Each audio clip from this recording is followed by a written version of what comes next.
لوگوں کے سینوں میں محفوظ تھا جیسے محمد الرسول اللہ کے سینے میں محفوظ تھا۔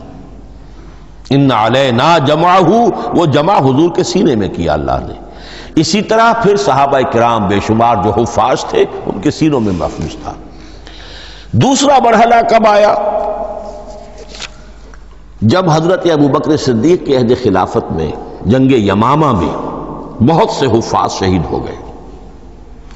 اب ایک تشویش پیدا ہوئی، ایسا نہ ہو کہ قرآن ضائع ہو جائے، لہذا اسے کتابی شکل میں مرتب کر لینا چاہیے۔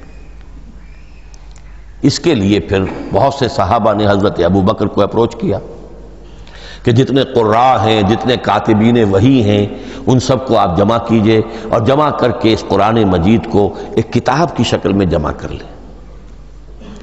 حضرت ابوبکر شروع میں بہت ریلیکٹنٹ رہے،